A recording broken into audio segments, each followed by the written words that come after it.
Osteoarthritis 10 marks में पूछ सकते हैं। डेफिनेशन क्या लिखेंगे? Osteoarthritis is abnormality of the synovial joint characterized by softening, splitting and fragmentation of the articular cartilage not attributed to direct contact with inflammatory tissue। ठीक है, तो यहाँ पे क्या हो रहा है? साइनोवियल जॉइंट की एबनॉर्मेलिटी है, ये सिंपली साइनोवियल जॉइंट की एबनॉर्मेलिटी है। और यहाँ पे क्या देखने को मिलता है? सॉफ्टनिंग हो जाती है। ठीक है, सॉफ्टनिंग हो जाती है, स्प्लिटिंग हो जाती है। सॉफ्टनिंग के साथ साथ क्या हो रहा है? Splitting, softening, splitting of the and fragmentation भी हो रहा है। तो सॉफ्ट हो रही है, स्प्लिट हो रही है और फ्रेगमेंटेशन देखने को मिल रहा है। किसका? आर्टिक्यूलर कार्टिलेज का। जो साइनोवियल जॉइंट्स के बीच में जो आर्टिक्यूलर कार्टिलेज होती है ना ऑस्टियोआर्थराइटिस में, तो वो आर्टिक्यूलर कार्टिलेज का सॉफ्टनिंग, स्प्लिटिंग एंड फ्रेगमेंटेशन देखने को मिल रहा है ऑस्टियोआर्थराइटिस में। ठीक है, उसके बाद फिर देखें, it is usually accompanied by subchondral sclerosis. तो यहाँ पे इसके साथ साथ क्या देखने को मिल रहा है? सबकॉन्ड्रल स्क्लेरोसिस भी हो जाती है, बोन में सिस्ट बनने लग जाता है, जॉइंट स्पेस नैरोइंग हो जाएगी, जॉइंट का जो स्पेस है वो नैरोइंग हो जाएगी यहाँ पे, एंड बोनी ओवरग्रोथ्स देखने को मिलेंगे at the tissue joint margin, जिसको ऑस्टियोफाइट्स कहते हैं। ठीक है, तो ये डेफिनेशन है ऑस्टियोआर्थराइटिस की। क्या है? It is an abnormality of the synovial joint characterized by softening, splitting and fragmentation of the articular cartilage, and it is usually accompanied by subchondral sclerosis and bone cyst, joint space narrowing, bony overgrowth at tissue joint margin osteophytes. Etiology: age is a major risk factor. Genetic predisposition में लिखा है कि Heberden nodes are more common in sister of affected women than in the general population. तो यहाँ पे एक चीज important है कि osteoarthritis has a positive family history. 20% people के अंदर पॉजिटिव फैमिली हिस्ट्री होती है। ठीक है, तो यहाँ पे ईटियोलॉजी में age is a risk factor. Next genetic predisposition है, पॉजिटिव फैमिली हिस्ट्री है। उसके बाद जेंडर और हार्मोनल फैक्टर्स देखें तो below 45 years the disease is in men में ज्यादा है, और अबव 55 ईयर्स में फिर वुमेन में ज्यादा होने लग जाता है। ठीक है, ओबेसिटी भी एक इसका रिस्क फैक्टर है। The relationship is stronger in women than in men and it is strongest at the knee. Other systemic factors में ओबेसिटी, हाइपरटेंशन और ये सब है। पैथोजेनेसिस देखें तो इसमें कैसे कैसे हो रहा है osteoarthritis develop. The pathogenesis involves enzymatic degradation of the collagen within the articular cartilage with fissuring and thinning of the cartilage surface।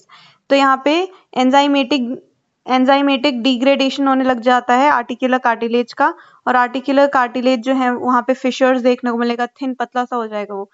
और उसके बाद फिर क्या होगा? सिस्ट डेवलप करने लग जाएंगी within the subchondral bone, possibly due to osteonecrosis resulting from increased pressure on the bone.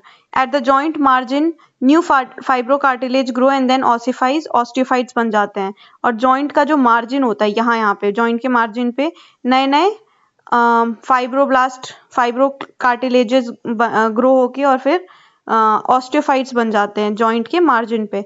And bone की रीमॉडलिंग होती है, कार्टिलेज की थिनिंग होती है, और जिसकी वजह से शेप चेंज हो जाता है। ठीक है, जॉइंट जो भी इन्वॉल्व होगी उसका। और आसपास की मसल्स जो हैं वहाँ की वेस्टिंग देखने को मिल रही है, wasting of the surrounding muscle, synovial hyperplasia and thickening of the joint capsule. ठीक है, तो ये इसकी पैथोजेनेसिस है। पैथोजेनेसिस में the pathogenesis of osteoarthritis involves enzymatic degradation of the articular cartilage with fissuring and thinning of the cartilage surface, number 1. Number 2, cyst develop within the subchondral bone, possibly due to osteonecrosis. Number 3, at the joint margin new fibrocartilage develop होने लग जाते हैं, osteophytes बनते हैं. Number 4, आसपास की जो muscles हैं, सराउंडिंग मसल्स, उनकी वेस्टिंग देखने को मिल रही है, साइनोवियल हाइपरप्लेशिया देखने को मिल सकता है. क्लिनिकल फीचर क्या है? Osteoarthritis is also gradual development, gradually develop हो रहा है. यहाँ पे जॉइंट में पेन होगा, स्टिफनेस होगी, लिमिटेशन ऑफ मूवमेंट है और स्वेलिंग है. ठीक है, which may be caused by synovitis की वजह से, विद इफ्यूजन और फ्रॉम ऑस्टियोफाइट फॉर्मेशन की वजह से, एज इन हेबर्डन नोड्स. ठीक है, तो यहाँ पे ऑस्टियोफाइट की वजह से या फिर साइनोवियल इफ्यूजन की वजह से या साइनोवाइटिस की वजह से pain, joint pain, stiffness, limitation of movement देखने को मिलता है. पेन एंड फंक्शनल रिस्ट्रिक्शन देखने को मिलेगा, पेन देखने को मिलता है, फंक्शनल रिस्ट्रिक्शन देखने को मिलता है।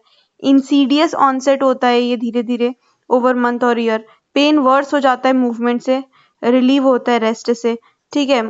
लेस देन 15 मिनट में मॉर्निंग स्टिफनेस देखने को मिलती है इसको, ठीक है। And usually one or few painful joints होते हैं। bony enlargement that accompanies the ossified formation may lead to joint deformity भी हो सकती है। examination कैसे करेंगे, तो at least 3 joint और group of joint osteoarthritis होना चाहिए। interphalangeal joints involve होती हैं। there are two types, nodal and non-nodal features। Heberden nodes of the interphalangeal joints predominant in women के अंदर Heberden nodes देखने को मिलते हैं।